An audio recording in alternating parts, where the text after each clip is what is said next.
On most nights, nothing important ever happened at that 7-Eleven on King Street. The store sat quietly between rows of residential houses, far from downtown noise, far from anything that felt dangerous or dramatic. Fluorescent lights hummed overhead. Refrigerators breathed out a steady mechanical drone. The air always smelled faintly of coffee, floor cleaner, and cardboard. For David Martinez, the night shift was predictable and comfortably dull, a stretch of hours when he worked while the rest of the city slept, from midnight until 6 in the morning. The hours when life slowed down enough that patterns became visible, if you knew how to look for them. Construction workers stopped by before dawn. Nurses came in after exhausting hospital shifts. Police officers grabbed the same snacks every night without thinking. The rhythm never changed. David had been working that register for nearly 2 years, long enough to recognize people by posture and footsteps, long enough to know which customer would ask for lottery tickets and which one never spoke at all. Most customers blurred together. That was the nature of the job. But one man did not. He appeared twice a week, on Tuesdays and Fridays, always between 9:30 and 10 at night, never early and never late. He wore conservative suits, nothing flashy, nothing memorable, thinning brown hair, wire-rimmed glasses, the face of someone who could work in any office in Northern Virginia and never be noticed. He bought the same things every time, a pack of cigarettes and a large black coffee. No sugar, no cream. He paid with exact change, $3.42, every single visit. He lingered at the magazine rack for exactly 3 minutes, not browsing, not reading, just standing there, as if marking time. Then he walked to the counter, nodded politely, said nothing of consequence, and left. To most people this meant nothing. Northern Virginia was full of government workers, contractors, analysts, people who live by schedules and habits. Precision was normal here. But to someone like David Martinez, the routine felt too clean. David grew up in East Los Angeles, in neighborhoods where patterns kept you alive, where noticing the wrong car, the wrong timing, or the wrong silence could mean the difference between walking home and not walking home at all. His mother had told him that nothing dangerous announced itself loudly. Danger preferred to blend in. The man called himself Robert Harrison. At least that was the name on the credit card he never used. The name, David would later learn, was not his real one. Harrison never rushed, never hesitated, never broke routine. That was what made him invisible. For months, Harrison came and went without incident. Just another forgettable face under fluorescent lights. Just another customer passing through a convenience store bathroom and out the door. Until the night his routine slipped. It was subtle. Almost nothing at all. A slight tremor in his hand as he poured coffee. A spill. An apology that lingered half-second too long. Eyes that scanned the room instead of ignoring it. Then, something Harrison had never done before. He asked to use the restroom. It was a simple request, harmless on its surface. But routine only works when it stays unbroken. David noticed because he always did. Harrison was gone longer than usual, much longer. When he came back, there was sweat on his forehead, despite the cold air conditioning. His tie was loose. His composure was thinner. Still, David said nothing. 15 minutes later, another man entered the store. Different face, different clothes, different energy, but the same question. Can I use the restroom? That was when the routine stopped being routine and became something else entirely. David did not know it yet, but he had just witnessed the outer edge of an operation that had taken more than a decade to build. An operation designed to survive surveillance, technology, and human error. An operation that relied on one critical assumption, that no one working the night shift would ever pay close enough attention. At first, David told himself it meant nothing. Convenience stores had bathrooms. People used them. That was normal. 2 customers using the same restroom on the same night was not a crime. It was barely worth noticing. But routines, when you worked nights long enough, had a way of revealing themselves. The following Friday, Harrison returned. Same time, same suit, same cigarettes, same coffee, same exact change, $3.42. This time the spill came sooner. His hand shook as he lifted the coffee pot. A few drops splashed onto the counter. He muttered an apology, wiped it away with a napkin, and glanced toward the front door before asking the same question. The restroom. He stayed inside for nearly 8 minutes. David watched the clock without meaning to. 8 minutes was not outrageous, But it was not casual either, not for someone whose life seemed calibrated down to the minute. When Harrison came out, he avoided eye contact, paid quickly, left without his usual polite nod. 20 minutes later, a different man arrived, different age, different clothes, same request, restroom. Less than 2 minutes inside, then gone. That was when David stopped telling himself it was coincidence. He did not confront anyone. He did not call the police. He did not tell his manager. Instead, he did what he had learned to do growing up. He observed. He began keeping a notebook beneath the register. Nothing fancy, just dates, times, and descriptions. Small details most people never bothered to remember. Tuesday, Friday, always those 2 days. Harrison always arrived first, always between 9:40 and 10. Always nervous now, though he tried to hide it. Then the second visitor. Never the same person twice. A man in a Georgetown sweatshirt, a woman in business attire, an older man in a baseball cap, a college-aged kid buying batteries. Different faces, different styles, same behavior. Bathroom, brief stay, small purchase, exit. No conversation, no interaction, no eye contact between them. That was what made it unsettling. If it had been drug dealing, there would have been urgency, signals, exchanges, someone watching the door. This was quieter, cleaner, almost clinical. David noticed Harrison always positioned himself at the register so he could see both the parking lot and the front door. The second visitors always glanced toward the bathroom before heading back, as if confirming something unseen. No one ever rushed. No one ever looked panicked. They behaved like people who believed time was on their side. By mid-September, David had recorded 9 identical sequences. 9 times, the pattern repeated itself with only minor variations. In neighborhoods where David grew up, repetition like that meant one thing. It meant structure, someone controlling the flow and coordinating behavior, and that someone understood discipline. David debated what to do. Calling the police felt absurd. What would he say? That customers were too punctual? That people were using the restroom in an order he found uncomfortable? He had no evidence, no contraband, no crime he could point to. Just a feeling. And feelings did not carry much weight when you stood on the wrong side of a counter. So he waited. The moment came sooner than he expected. It was a rainy Friday evening near the end of September, the kind of rain that soaked everything and slowed traffic to a crawl.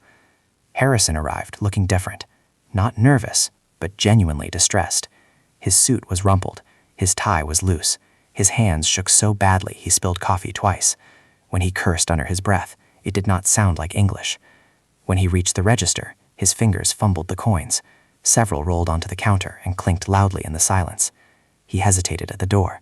For a brief moment, it looked like he might turn back, like he might say something, ask something. Then he left. Instead of driving away, Harrison sat in his car at the far edge of the parking lot, engine off, head bowed, rain drumming on the roof. Minutes passed, then more minutes. David served other customers, but his eyes kept drifting back to that blue sedan. 25 minutes later, a station wagon pulled in. A woman stepped out, holding a large umbrella. She moved quickly, professionally. She smiled when she entered and asked for the bathroom key. David froze. There was no key. There had never been a key. When he told her that, the smile vanished. Confusion crossed her face. Then, calculation. She went to the bathroom anyway. Less than a minute later, she came out pale, purchased nothing, and left in a hurry that bordered on panic. The pattern had not just repeated, it had failed. David did not yet know what had gone wrong, but he knew one thing with absolute certainty. Whatever was happening in that bathroom was not meant to be interrupted, and someone had just realized it had been. David Martinez did not think of himself as brave. He had never planned to be a hero. He was not trained to spot spies.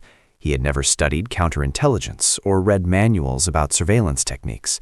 What he had learned came from somewhere else entirely. He grew up in East Los Angeles, in neighborhoods where danger did not wear uniforms and rarely announced itself clearly, where trouble came disguised as normality, where people who survived were the ones who noticed small changes before they became big ones. In those streets, patterns mattered. The wrong car parked too long, the same stranger appearing twice in 1 week, the way a conversation stopped when someone walked into the room. David's mother used to tell him that instincts were not magic. They were memories stacked on top of each other, lessons learned the hard way, stored somewhere deeper than conscious thought. You didn't always know why something felt wrong, but you learned to listen when it did. Standing behind the register at that 7-Eleven, David felt that same old pressure in his chest, the quiet alarm that had kept him safe growing up.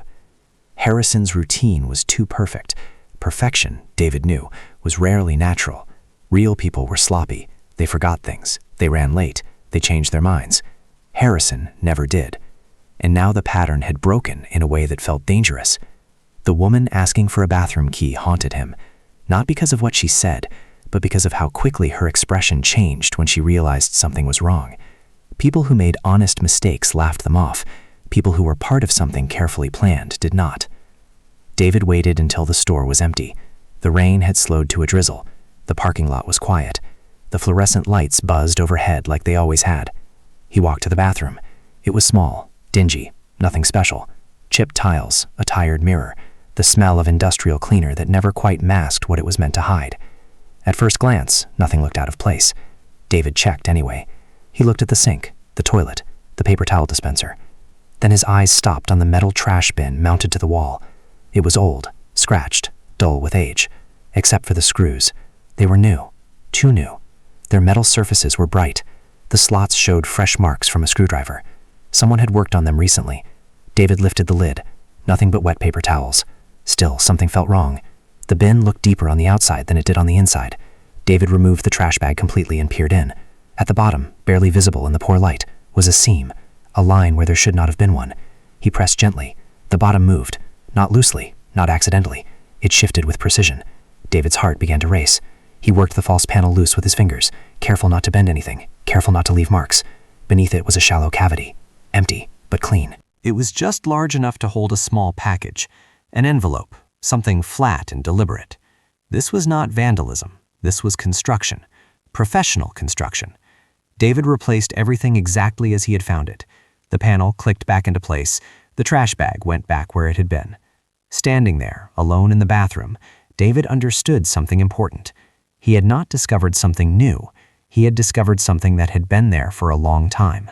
And that meant someone powerful believed no one would ever look closely enough to notice. That someone had been right. Until now.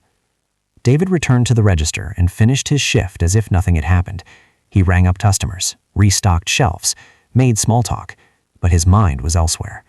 He knew that reporting this could change his life. He also knew that ignoring it meant becoming part of it, whether he wanted to or not. By the time dawn broke and pale light crept through the store windows, David had made his decision. He would tell someone, even if they laughed, even if they didn't believe him. Because in every lesson he had learned growing up, one truth stood above all others. Ignoring patterns never made them disappear. When David walked into the local police station later that morning, he expected to be dismissed. Suspicious behavior, a strange trash bin, people using a bathroom at odd intervals. It sounded thin, even to his own ears. And at first, it was. The desk sergeant listened with polite skepticism, her pen moving slowly across the form, her expression suggesting she had heard far stranger stories that led nowhere. Public restrooms were public for a reason. Patterns were not crimes. But David kept talking. He mentioned the false bottom, the notebook, the repetition, the timing. That was when the conversation changed. A man in a dark suit stepped out of a back office, coffee in one hand, a folder tucked under his arm. He had overheard just enough to recognize something familiar. His name was Thomas Rickard, and he worked for the FBI. Rickard did not interrupt. He asked David to start over and listened from the beginning. This time, he did not look bored. He looked alert. When David finished, Rickard asked questions that felt different from the police sergeant's. Not what did you feel, but what exactly did you see? How long were the bathroom visits? Did the second person ever arrive first? Were the visitors ever the same? Where did Harrison stand while paying? David answered carefully, using his notebook to jog his memory. Rickard studied the pages for a long moment.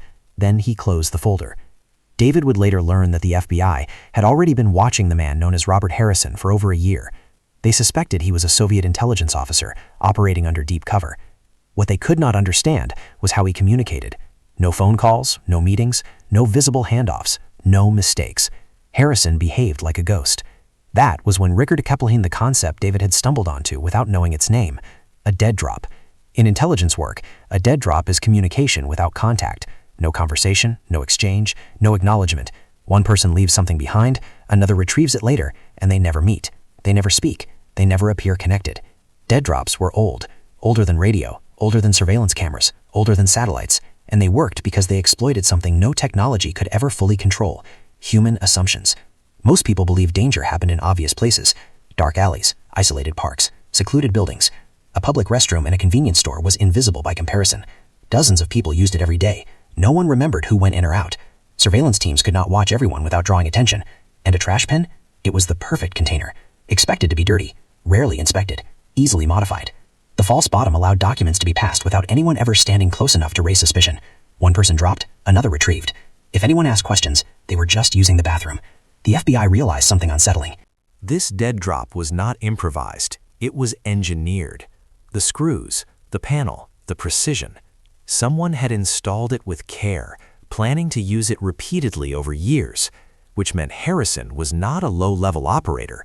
He was trusted and dangerous. The FBI moved quickly, but quietly. They asked David if he would continue working his shifts. They needed the store to remain normal. Any disruption could cause Harrison to abandon the site forever. David agreed. Within days, technicians installed hidden cameras in the bathroom and throughout the store. Small, discreet, advanced for the time. A surveillance van parked blocks away, feeding live images to agents watching around the clock. The plan was simple. They would wait. The following Tuesday, Harrison arrived on schedule. David rang up the purchase with hands damp from sweat, terrified that a glance or hesitation would give something away. But Harrison seemed distracted, focused inward. He went to the bathroom. On the monitors, agents watched as Harrison locked the door, opened the trash bin, and removed the false bottom with practiced ease. Inside was a small package wrapped in black plastic. He took it, replaced the panel, left without looking back.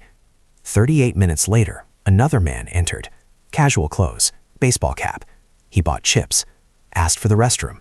Inside, he placed a different package into the cavity, wrapped carefully, positioned precisely. Then he left. The FBI now had proof, not suspicion, not theory, evidence. Video documentation of a live Soviet dead drop operating on American soil. But they also faced a decision that would define the entire operation. Arrest Harrison now and end it quickly, or wait. Because Harrison was only one piece, and if this dead drop existed, there were others. With the dead drop confirmed, the investigation entered its most dangerous phase. The FBI now knew they were not dealing with theory or suspicion. They were watching a live intelligence operation unfold in real time. Packages were moving, information was flowing, and somewhere beyond that bathroom, decisions were being made based on what those packages contained. The simplest move would have been to arrest Harrison immediately. They had the footage, they had the pattern, they had enough evidence to put him away for decades. But intelligence work was never about the simplest move. It was about consequences. Arresting Harrison would end the operation instantly. It would also blind them. Who was receiving the information after the dead drop? Who was feeding Harrison in the first place? How deep did the network go? Those questions mattered more than one arrest. If Harrison disappeared overnight, Soviet intelligence would assume compromise. Other operatives would shut down. Sources would go silent. Dead drops across the region would be abandoned or destroyed. Years of potential intelligence would vanish. So the FBI chose patience. They would let the operation continue. They would watch every visit, every face, every package. It was a calculated risk, because every time Harrison retrieved a package, something inside it could damage national security, could expose sources, could alter military planning. The agents knew this. They debated it fiercely behind closed doors. How long was too long? At what point did observation become complicity? The decision came with strict limits. They would document everything, map the network, identify couriers and cutouts, follow the chain outward, not inward. David Martinez became part of that machine. He was instructed to behave exactly as before. Same posture, same tone, same indifference. No questions, no curiosity, no hesitation. His role was deceptively simple: notice everything. Over the next 3 months, the dead drop remained active, twice a week, like clockwork. Sometimes the courier arrived 20 minutes after Harrison, sometimes 40, sometimes nearly an hour. Never predictable enough to expose a fixed schedule. The FBI logged 17 different individuals using the drop. Some came once, some returned multiple times. Each visit added another piece to the puzzle. Agents followed them discreetly, checked license plates, cross-referenced employment records, financial histories, travel patterns. Slowly, the shape of the network emerged. Harrison was not working alone. He was a conduit, a central relay between multiple sources and handlers. The dead drop allowed him to receive instructions without meeting anyone face-to-face. Couriers moved information outward. Others moved it onward to diplomatic cover officers who could transmit it safely overseas. It was efficient, elegant, and deeply unsettling. David felt the weight of it every night. The customers looked the same, the store sounded the same, but nothing felt normal anymore. Any person asking for the restroom might be part of the network. Any pause, any glance, any deviation mattered. The vigilance was exhausting. David slept poorly, ate irregularly, jumped at sudden noises. The FBI assured him they were watching, that he was safe, but intelligence work rarely offered certainty. Then, in early December, something changed. Harrison arrived visibly shaken, not nervous, not tense, afraid. He lingered longer than usual. His hands trembled. His eyes darted toward the entrance repeatedly, as if expecting someone to walk in at any moment. He went to the bathroom and stayed inside far longer than normal. When he came out, his face looked hollow, drained. He left without buying his cigarettes. That had never happened before. No courier arrived that night. When agents checked the bathroom remotely, they saw that Harrison had not taken anything. He had left something behind. A note. That was the moment the balance tipped. The FBI faced a new reality. Harrison suspected surveillance. Whether he had detected something real or imagined it did not matter. Paranoia alone could end the operation overnight. If Harrison went to ground, the dead drop would die with him. The agents made a decision. They would intervene. Not publicly, not yet, but they would retrieve the note. Late that night, after the store closed, agents entered the bathroom quietly and recovered the paper Harrison had left behind. It was written in Russian, encoded, urgent. By morning, specialists had deciphered it. Harrison believed he was being watched. He had lost contact with a primary source. He wanted instructions: continue operating or disappear. The clock had started.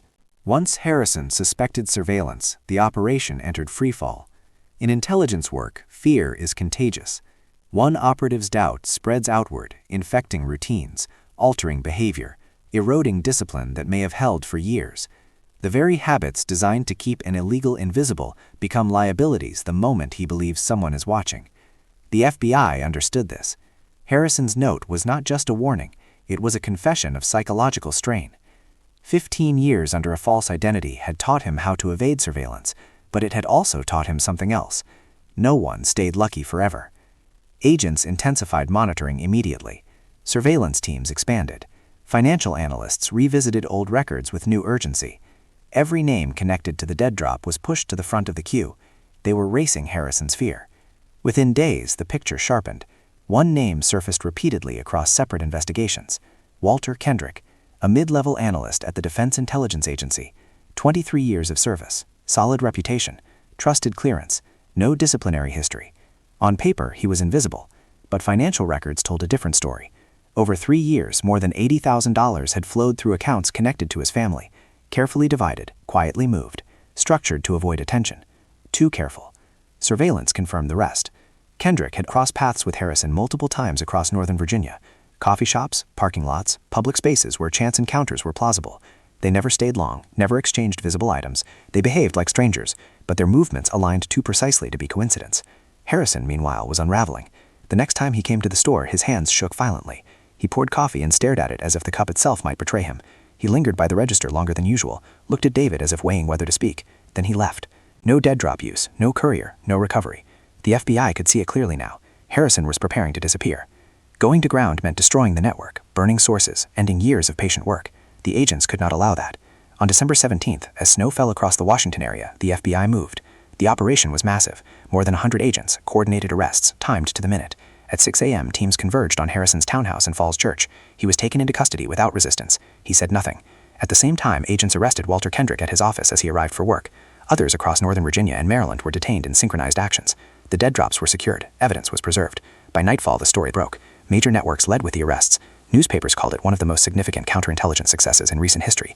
A Soviet spy ring, deep cover, years of penetration. David Martinez's name did not appear. That was by design. The FBI shielded him, let him return to anonymity, protected him from attention that could never be undone. Inside the intelligence community, though, the story spread fast. The cashier who noticed a pattern, the civilian who trusted his instincts, the man who saw what trained professionals had not. Harrison, whose real name was later confirmed as Yuri Petrov, refused to cooperate. He maintained his false identity until the end. The evidence did not care. Video footage, financial records, surveillance logs, dead drops, courier trails. Petrov was convicted and sentenced to decades in federal prison. Kendrick pleaded guilty. Others received sentences proportional to their roles. The damage assessment took months. Operations compromised. Sources extracted. Entire lines of intelligence abandoned. Some consequences would never be fully known. For David, the aftermath was quieter. The FBI offered him a position, not out of gratitude, but recognition, pattern recognition, attention to detail, emotional discipline. The same instincts that had kept him safe as a child had dismantled a professional espionage network. He accepted. Years later, instructors at Quantico would tell new agents that technology alone never wins intelligence wars. Satellites miss what humans notice. Algorithms ignore what instincts catch. Sometimes the difference comes down to one person noticing that something does not fit. In the months that followed, the world moved on. The Cold War did not end. Intelligence work did not slow down. New operations replaced the old ones. New names filled the gaps left behind. But inside the intelligence community, the case lingered, not because of the scale of the arrests, not because of the sentences handed down, but because of how it began. The official reports focused on Yuri Petrov, a Soviet illegal inserted into the United States in the late 1960s, 15 years under a stolen identity, dozens of compromised operations, one of the most successful deep cover officers his service had ever fielded. The reports detailed Walter Kendrick's betrayal, the money, the meetings, the damage done. They mapped the couriers, the handlers, the tradecraft. What they could not fully quantify was the variable that unraveled it all. A cashier on the night shift. David Martinez never wrote a memoir, never went on television, never tried to turn his story into something larger than it was. He understood something many people never do, that history is often changed quietly. After joining the FBI, David spent decades working cases that would never be publicly discussed, operations that would remain classified long after his retirement, files that would be sealed, redacted, or forgotten entirely. When he did speak about the case years later, after parts of it were declassified, he downplayed his role. He said he had only noticed what anyone could have noticed. That was not true. Most people see events, very few see patterns. The 7-Eleven on King Street was renovated years later, the bathroom remodeled, the trash bin replaced. No trace of the dead drop remained. Customers still came and went, still bought coffee, still used the restroom without a second thought. That was the point. Espionage does not thrive in shadows. It thrives in familiarity, in places where no one expects anything important to happen, in routines so ordinary they fade into background noise. Yuri Petrov understood this better than most. That was why he chose a convenience store instead of a park bench, a trash bin instead of a briefcase, silence instead of meetings. His mistake was not technical. It was human. He assumed invisibility was permanent, that no one on the lowest rung of the system would ever question what passed in front of them. Intelligence agencies invest billions in technology, surveillance systems. Data analysis, artificial intelligence, all of it matters. But the Martinez case became required study at the FBI Academy for a different reason. It reminded agents that intelligence failures rarely come from missing information. They come from ignoring the wrong detail, from dismissing anomalies because they seem too small to matter, from assuming that important threats only exist in important places. Sometimes the most sophisticated operations collapse because someone notices that a routine is too perfect, because someone asks why a man always pays with exact change, why he arrives at the same minute every time. why strangers never repeat, but the pattern never breaks. The Cold War was fought in capitals and conference rooms, in embassies and command centers, but it was also fought in parking lots, grocery stores, and public restrooms, in the quiet hours when most people stopped paying attention. David Martinez retired from the FBI in 2012. He lived a life far removed from the fluorescent lights of that convenience store, a life shaped by the moment he chose not to ignore a feeling he could not yet explain. He once said that the most dangerous words in intelligence work were simple: "This is probably nothing."